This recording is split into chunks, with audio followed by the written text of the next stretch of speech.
Saya mencoba membedah kitab-kitab, bermajlis dengan para ulama, bermulazamah dengan ulama ahli hadis, dan saya pastikan kepada mereka, akhirnya urutan berikut insyaallah taala urutan yang lebih banyak dipegang oleh para ulama-ulama ahlus sunnah wal jamaah dari hadis-hadis yang sahih bahkan mutawatir.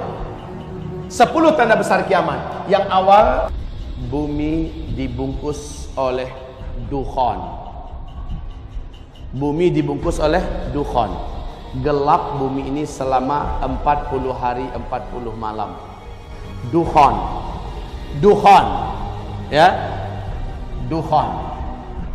Dukhan ini adalah kabut asap, kabut debu yang sangat panas dan sangat tebal. Saking panasnya, kata Rasulullah sallallahu alaihi wasallam, orang-orang kafir sampai melepuh kulit mereka. La ilaha illallah, panasnya. Dan dari lubang hidung mereka mengeluarkan asap, dari mulut mereka mengeluarkan asap, dari lubang dubur mereka juga mengeluarkan asap. Mata mereka seperti mau lepas dan keluar dari sarangnya. Telinga mereka seperti mau pecah, jantung mereka seperti panas terbakar. Orang-orang kafir.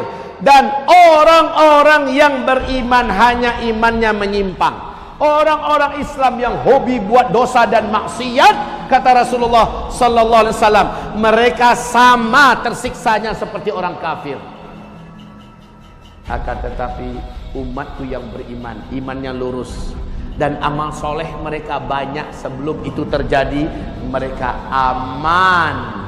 Saat dukhan sudah lenyap, matahari kembali nampak, orang-orang yang beriman dan yang amal solehnya banyak sebelum kejadian itu hanya seperti terserang flu dan demam saja.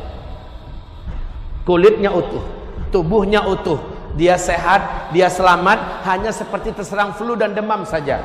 Tapi orang kafir, orang Islam yang hobi berzina sebelum kejadian itu, orang Islam yang hobi minum minuman keras, orang Islam yang hobi menelantarkan salat, orang Islam yang hobi durhaka kepada kedua orang ibu bapaknya, orang Islam yang masih hobi makan riba, orang-orang Islam yang masih banyak berbuat dosa dan maksiat, dia sama tersiksanya seperti orang-orang kafir. La haula wala quwata illa billah. Dukhan ini 40 hari 40 malam. Bumi ini gelap gulita. Kalian tidak mampu membedakan kapan siang, kapan malam.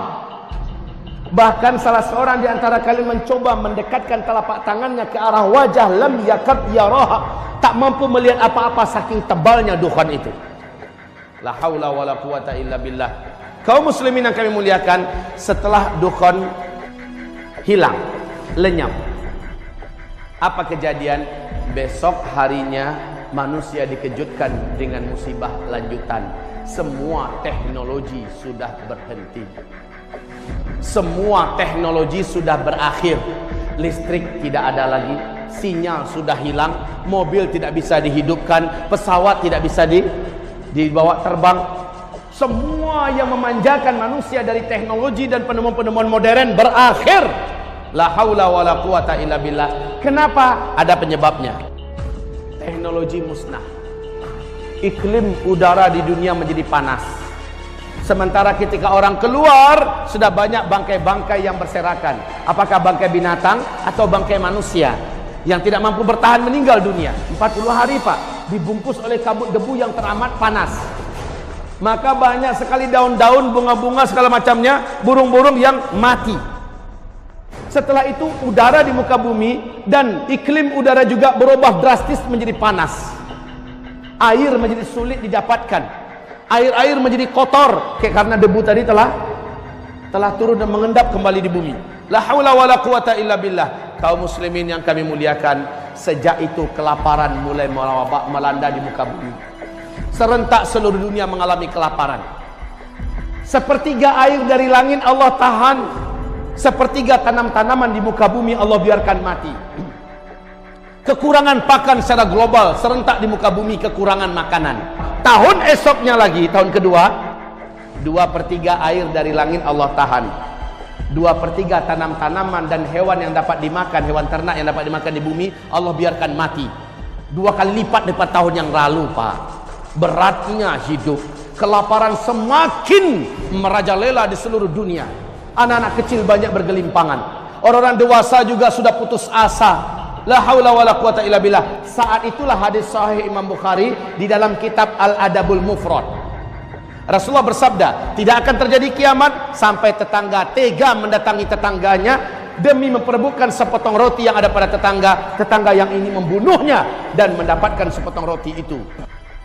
Setelah itu tahun ketiga, sama sekali air tidak turun dari langit, sama sekali tanam-tanaman dan hewan ternak yang dapat dimakan di muka bumi mati.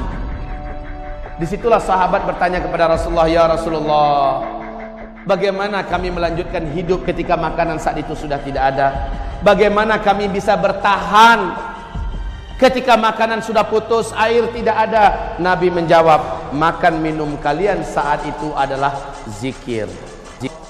Kalian baca terus, niatkan untuk mengenyangkan perut kalian, Allah akan kenyangkan perut kalian.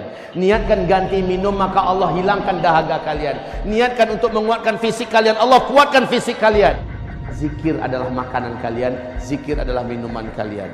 Maka Nabi mengatakan sallallahu alaihi wasallam, ala unabbiukum bisyai', idza nazala birajulin minkum karbun aw bala'un min balayad dunya thumma da'a bihi illa furija anhu, qalu bala, qala du'a'u dhinnun.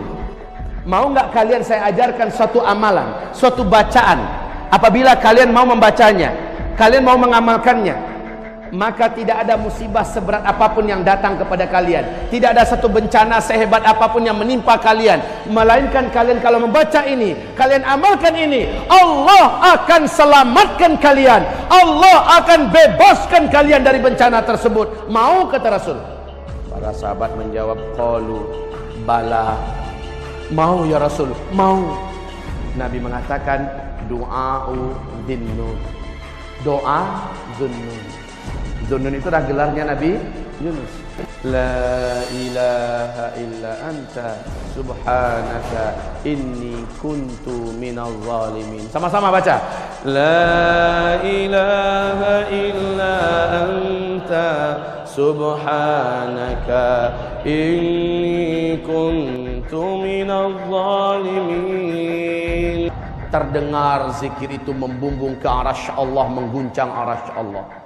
Lalu Allah perintahkan para malaikat turun, kalian periksa siapa yang berzikir itu. Allah Maha tahu, tapi Allah ingin beberkan ini kepada makhluk sampai hari kiamat. Malaikat periksa, ternyata zikirnya Nabi Yunus. Maka kata Rasulullah, siapa yang berzikir dengan zikir Nabi Yunus, apapun musibah yang dihadapinya dalam hidup, Allah pasti akan lepaskan dia dari musibah itu. Kesulitan apapun yang dia hadapi dalam hidup, dia zikirkan ini dengan zikir yang sebanyak-banyaknya, Allah akan bebaskan dia dari kesulitan hidup itu. Zikir ini dibaca terus menerus.